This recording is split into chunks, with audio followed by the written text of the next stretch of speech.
All right, folks, Simon here with another semifinals match between Phase Space and Alff. This is their game two of their two-game series. And first game went to Phase Space, which was really unfortunate because it was due to a disconnect. Right there at the end, Alff had 36 seconds left on the clock and basically a guaranteed win. Just needed to play a couple flats and then the game would have been over and Alff would have won. There was really nothing that Phase Space could have done about it, except Alff disconnected with those 36 seconds left, and then Phase Space made a move. Alff didn't realize they were disconnected, so they were waiting and waiting and waiting for Phase Space to make a move. That move never happened on their screen, and then they lost. They didn't even know they lost until several minutes later after discussing it. Alff thought they had won the game on time. So, yeah, big, a slight controversy there with that match. But this is game two. This time with Phase Space as white and Alff as black. And we are good to go. They were just waiting on me. It was very nice of them. So here we go with the rematch now for game two. If Phase Space wins this, he does go on to the finals to play Guini. If Alff wins this, they will be doing a tiebreaker game. I believe that's how we're doing it. So this should be a solid game for sure.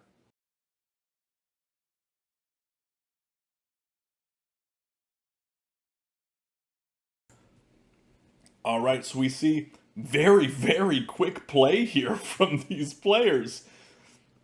It's like blitz. They're playing so fast here, and I wonder if that's because they've been playing blitz games recently, or if Alff just really doesn't want to have any issues with time. I think they were both having issues with time on the previous game, so maybe that's what this opening is about. They're playing so quickly here, both going for a very unusual opening, not the standard openings that we like to see, not that we like to see, but that we see so often in these 6x6 tournament games that we discussed in the openings video of TAC University. But we are seeing some familiar patterns here in that we are seeing black drop that capstone first in a place where it can immediately intercept the white flat in the center of the white threat here. Being able to cut that off and start moving towards their own threat in the perpendicular direction here. Now we're seeing Phase Space take a little bit of time trying to figure out how best to react to this capstone placement. It looks like white has a strong footing here in the horizontal direction, but that doesn't mean that they can't go into the vertical direction as well, and I think that they have a strong opportunity there for that. I feel like white continuing for this horizontal road wasn't the move here. They wanted to keep momentum, and the way they could have done that was by maybe playing here at e5, and that would have been able to continue in this vertical direction and maintain the momentum. But now momentum is given to black at this point. And white decides, all right, that's fine. I will place my own capstone here and block your vertical threat, or not really a threat, but block your vertical direction with that capstone. Black going to be placing a flat off here to the side of b3. Now, black's capstone can come over. This can come over to the right. This can come down. All of those are possible for a vertical threat. Also, b3 can come up for a horizontal threat. So that's not to be counted out either. I feel like b3 is a pretty strong placement here. Definitely a good move. White is going to be tempted to come over here and capture onto b3 with this capstone before maybe b3 comes up to further isolate this capstone. Playing a capstone next to another capstone can be a good play, but it can also be sort of a trap, because what we're looking at here is this capstone is essentially isolated from the rest of the game. Can't get in unless it makes this capture onto b3. Can't really do anything, can't be influential, and that's what you want your capstone to be, is influential. It doesn't quite follow the capstone placement guidelines either that we talked about in the capstones video of Tac University. We do see A3 being dropped here. Now this is good because this is building towards that vertical threat here for white. White able to take B4 and move it to the left, go for that direction, or maybe eventually take C3 left, cut that off, and then come over with B4 left. Just able to get in the game, because if B4 comes left first, then B3 comes left, then white's capstone is again isolated. Black's still playing here at B2, ready to go for that vertical direction. But I find it interesting that he's not going for this horizontal. He's got a little bit more momentum in that direction. Also, he can go for that and cut off white's capstone. A lot of options here for black. I feel like black is in a much better position here than white, but as we have seen in the past, that can all very quickly change. Very quickly. And you will also notice that neither player has made a flat capture at this point yet, which is basically following those general guidelines of captures, which we talk about in the Captures Tac University video. That actually, as of the streaming of this event, hasn't posted yet, but by the posting of this event in YouTube, it definitely will be up. So, all right, white now playing here at D3. Now, this is interesting because this makes that tac threat in the horizontal direction. Black's going to have to do something about that to stop that, and it's going to have to be a capture. But also what white does by placing here, in addition to making that threat, also kind of gives white's capstone an opportunity to come over to the right and get a hard capstone. Now, I don't think that's what's going to happen here. I think most likely is this capstone is going to come here left to B3. And what that will do is it'll do a couple things. Number one, it'll maintain that threat. And so black will have to play something else. And white will be able to capture onto B4 with this capstone and liberate that captive. Now, I feel like there's C3 left it's the best move. It's got to be the best move. C3 left, again, this is me using the tac notation, which we talked about in the PTN or tac notation video of Tac University. Yeah, C3 left, yeah, that's got to be the move. I don't see any other move that can even remotely compete with it.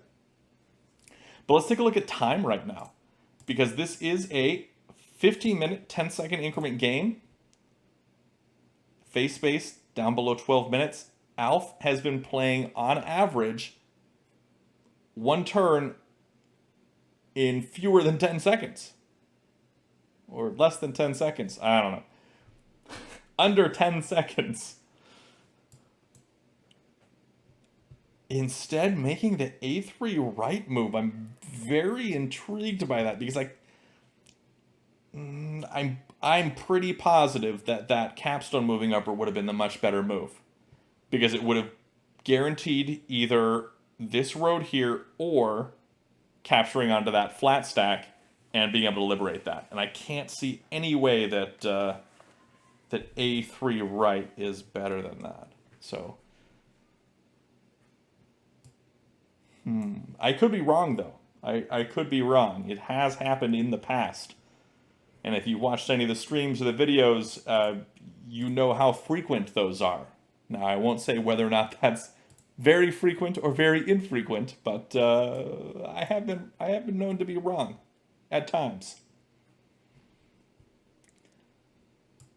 Well, let's take a look at what black is going to do here. Black was probably expecting that capstone to come over because it was such a strong move. Instead, we're seeing a wall come out from black. Now, this is a strong spot here. This also goes into play with that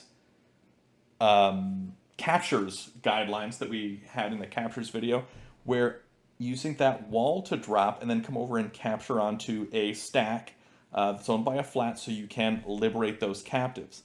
Now we see white saying, okay, fine, we got the wall here blocking this off. What I'll do instead is play up for this vertical threat and cut off black's horizontal threat at the same time.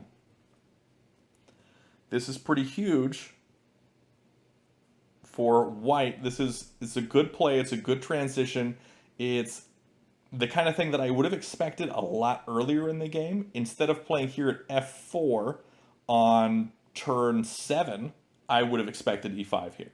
And so getting down to it 5 turns later, does finally play here at e5, making for a play in that vertical direction, cutting off black's vertical threat, or horizontal threat here. But I feel like black still has options. I don't know if a4 would have been what I would have gone for. I might have gone for d6 instead. Now d6, because it goes for that horizontal line at the same time, but also makes that connection an anchor point to this edge of the board. And then maybe playing a b1 or a2 and then bringing that wall over would have been an opportunity to make a road on the next couple turns. So I feel like a4 might not have been the best of decisions there because, again, white's building vertically here, and a4 doesn't do anything about that. d6 would have basically forced the same move of e6, but it would have given black more options in terms of the vertical play.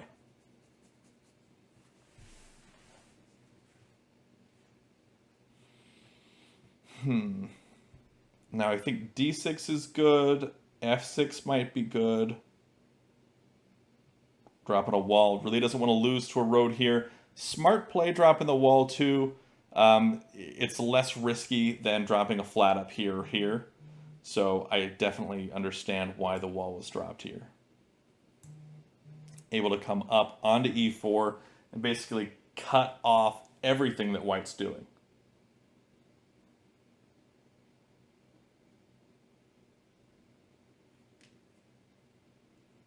All right, white's still taking a bit more time here on his turns. Black is down to a 13:33, so taking a little bit more than 10 seconds per turn now after that initial, I guess those initial 10 turns or so. Now taking a bit more time. We'll see how this turns out.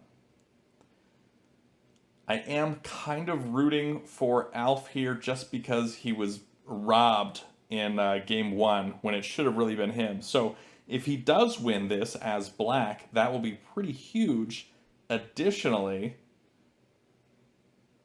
it will take us to a tiebreaker. Okay, so black does immediately bring that wall up as soon as that vertical tag threat was made. White now kind of doesn't really have an option here to continue any threats. I'm assuming maybe a d6 play for white. That one makes a lot of sense to me. d6 for white, because then he can come down onto d5 to continue that connection here with e6. Or bringing e5 left. So he does play the d6. Black now playing up here at c6, making their own vertical connection and able to come across. But I think that what we're going to see, what would be best? Would it be this left or this down? I'm not sure. Because they both exist, the best option for white might be playing down here at c1. Though maybe not. I do see a few options here for white. Could make the capture, decides to go for the placement. I think that's the smarter play here. Definitely do want to get those flats on the board. Let's take a look at flat count. 1, 2, 3, 4, 5, 6, 7, 8 for black. 1, 2, 3, 4, 5, 6, 7, 8, 9, 10, 11 for white. White definitely ahead on flats, and black has no positive flat count differential moves. Not looking too great. If white can just renew here by placing an e4, I don't see how that helped at all.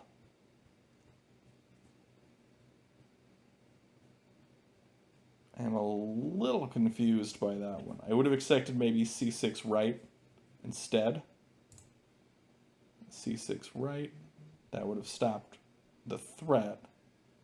Yeah, but white now continues the threat again, like I said, playing here at e4. Black definitely doesn't want to take this wall back. They might drop another wall right here. Black is very swiftly falling farther and farther behind on flat count, and that's going to be a problem.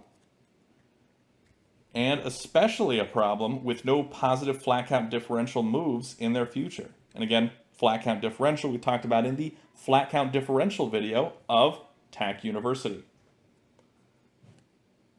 So this is looking like it's looking like desperation plays here from Black, trying to cut things off and not lose on flats. But yeah, it's pretty toast here. Things have turned around quite quickly for White. I wonder on which turn that occurred. Now, I see something interesting here. Coming up with this capture sort of baits White into capturing onto f3. And what that would do is that would allow Black to come over with this wall and then make some positive flat count differential moves. I don't think that's what's going to happen, though. I think White might just play down here at e1.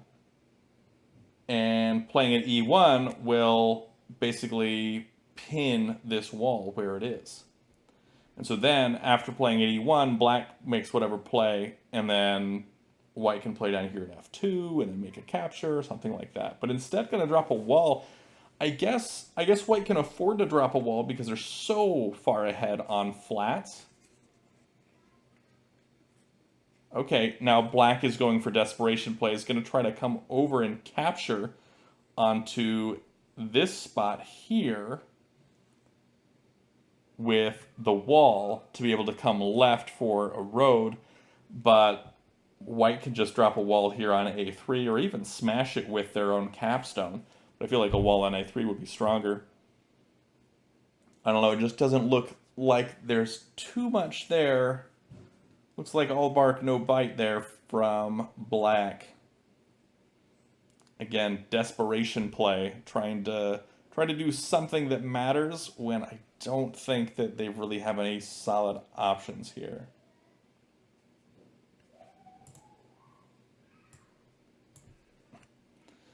White trying to come up with some sort of response. And I don't think White needs a response. Maybe you just play at d2. d2 is a really strong spot. Again, Black can't make any positive threat here on the next turn. d2 is good. It connects this area. White, after blocking this vertical road with a wall at a3, can just take this capstone to the right onto d3 afterwards. And boom, can go up for a road, can go right for a road. If it goes up for a road, that's a huge stack gained by that capstone. I'd say playing here at d2 is going to be White's best bet, and then just counting on being able to block off this road threat by the wall at a3. And I'm pretty positive that the wall at a3 does stop that. White coming down instead with a5. I don't know that I like that one so much.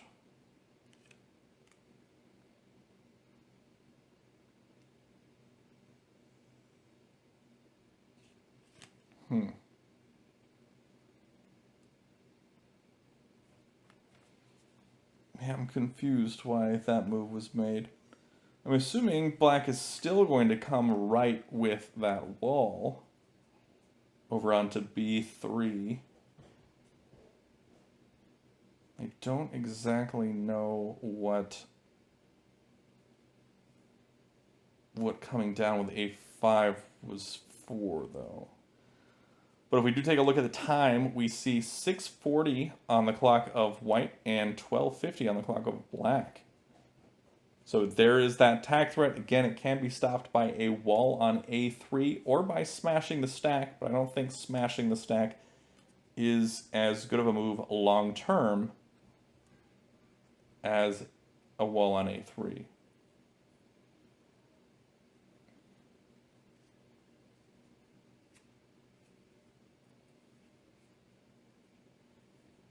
Yeah, I'm still thinking about that a5 minus move, why that was made. It seems like a bit of a blunder. White should have been pushing the advantage there, playing a d2 and trusting on their ability to counter that. Let's see the flat count here. 1, 2, 3, 4, 5, 6, 7, 8, 9, 10, 11. 1, 2, 3, 4, 5, 6, 7, 8, 9. Has the opportunity on the next turn to just make a regular flat move, basically, of 1. So bring it to 10. White's still ahead in terms of flats. Does drop that wall there, cutting off all avenues of making a road. No drawbridge road for you. Again, a drawbridge road is a road that is made by moving a wall stack and revealing pieces below for a road. That is covered in the terminology video of Tech University.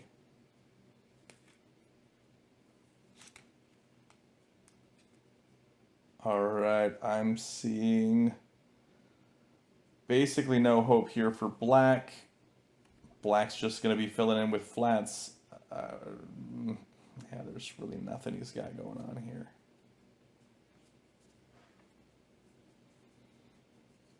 That D2 spot is very strong for white, though.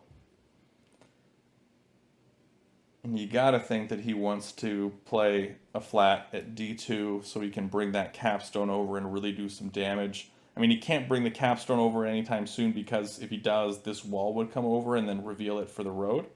But D2 would be good. D2 and then can come down with the wall or come over with this flat, bait some captures, and then come over with the capstone. And I feel like that would be a really strong play here.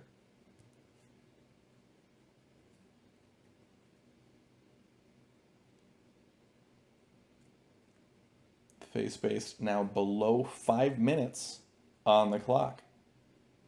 Alff still above 12 minutes. Seems as if the extra time that face-based has been taking has been helping him come ahead in this game. And we do see that D2 placement here from face-based really capitalizing on the strong positioning. Now, it is possible that on the next turn or two, white could blunder and move this capstone to the right and give black the win. Very possible. But you can't really count on that if you are black, so you're going to have to make some moves to counteract what white is doing. I guess one of those moves is A5 minus to capture that stack. I'm not quite sure what that does for black here, besides give black the opportunity on the next turn to make a +2 move. White does not have the option to bring this wall upwards and capture onto that stack. That would result in a road for black. So yeah, I guess black is working on that positive flat count differential right here. Trying to come up with 3A4 plus 1, 2. Taking the 3 pieces, dropping 1, and then dropping 2. Let's see.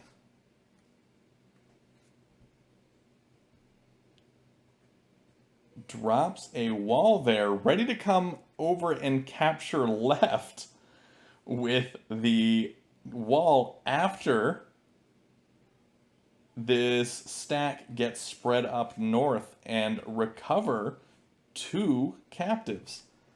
Very strong play there from white, but it looks pretty dang clear that white was going to win this anyway, so I don't know that he needed that yet, but yeah. That was I'd say that's a pretty good preemptive play. Really setting himself up to be able to come out on top.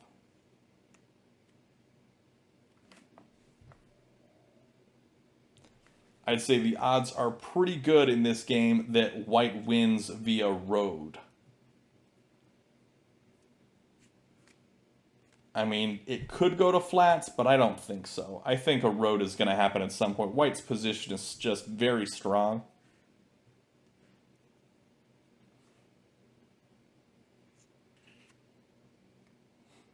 White coming up with the wall. Interestingly enough, not quite sure why.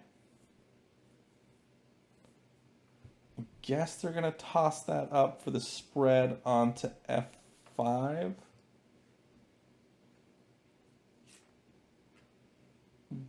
It's not a great move, but again, this is the beginner tournament, and I'm sure that these players will no longer qualify for beginner tournaments after this because they have shown that they are a cut above the rest of the beginners, and they will be invited to the next intermediate tournament, which we just saw wrap up recently. But this is an interesting play here. Now playing up at f6 does make that spread with the wall up towards f5.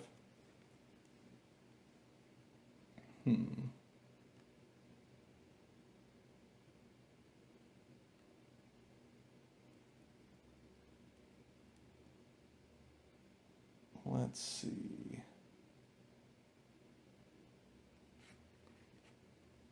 I find it interesting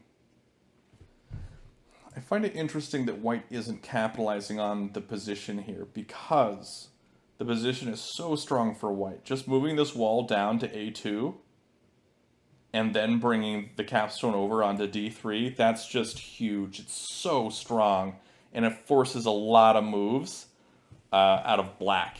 And I feel like that's so dang close to Tinue, is bringing this wall down, and then black will probably respond with maybe a b1, and then you just bring that over, and I guess drop another wall if you need to, but you probably don't. Might work. But then bringing that capstone over onto d3 is the key, and I think that that's totally possible.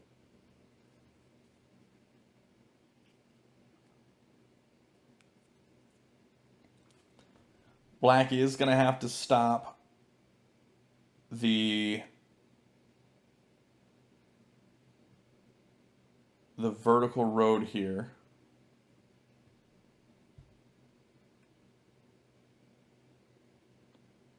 I got the chat telling me that white can't move the wall down to a2 because it would be a win for black, but that's actually not the case. Moving the wall down to a2 cuts off the vertical threat because it cuts off a1, so there's no vertical connection here. So white bringing this wall down to a2 is totally viable and is the move to make.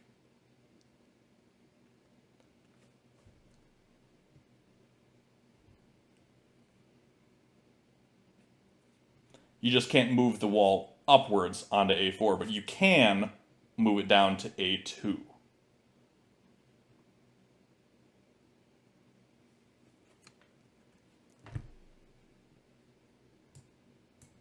But it looks like white is more focused on building this vertical threat here with f3 and f2 in that direction.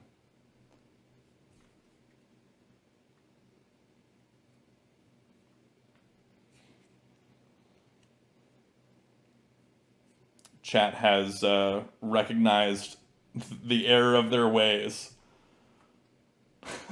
and have realized that yes, this wall can move down. It just can't move up. And the capstone can't move until this wall comes down to a2. But white's not looking at this right now. White is only looking at this for defensive options to stop black if anything else comes up.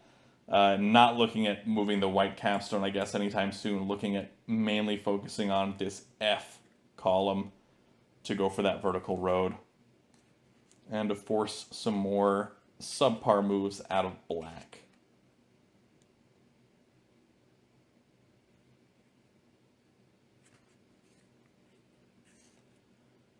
No threat right now that black needs to respond to just yet. It is not tack, but it's very close to tack.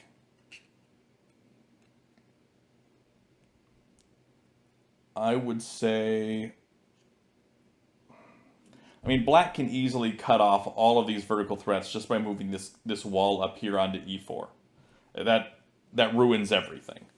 So black doesn't need to play... Whoa. That's big. Black making a play here for the road. I love it. This is good. It's good. I wasn't even looking at that potential. White does not have a road here. Black does have a road on the next turn. White's going to have to respond to that. And I think the response they're going to go for is smashing this wall here on b3. If they don't, the other move they can make again is this a3 minus move. Or they can take b5 minus. That also works.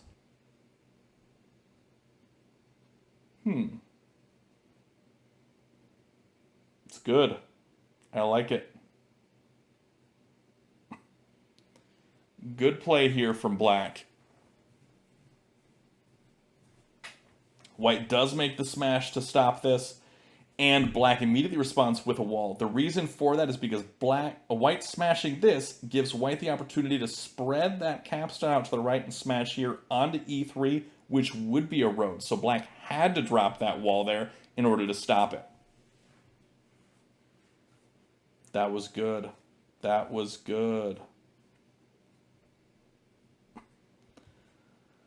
Let's see, white now building here at f2. This is attack threat again at f3. I'd say e3 plus is the move to make here.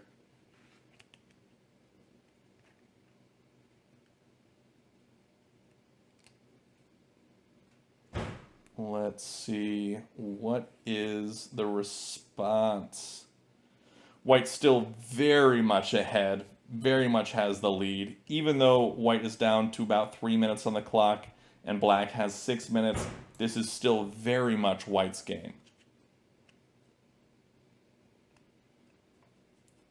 Black does finally bring that wall up to e4 to stop that vertical threat. Basically, all of that vertical action on this side of the board is toast from white. Can't really do anything here. What we may see is this whole stack come down to b2, which would basically force this wall to come down onto c2. Okay, it looks like white fortifying here with d1.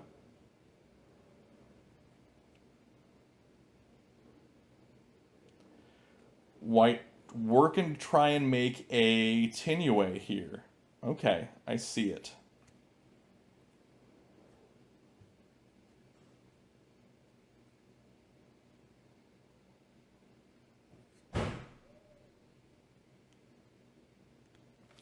So we may see white decide to drop a flat here at b1 before bringing this down, because that would basically make it so white would have to, or black would have to take this stack and bring it down, dropping 1 and then dropping 2 here.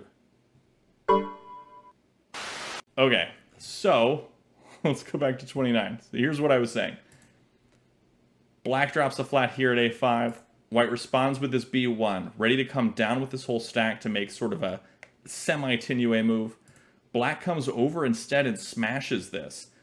This sets black up to make some positive flat count differential moves the next few turns. a3 now comes up, ready to make very positive flat count differential moves and set up for recovering some flats. Black now smashes this wall, ready to make this tack threat here off to the right.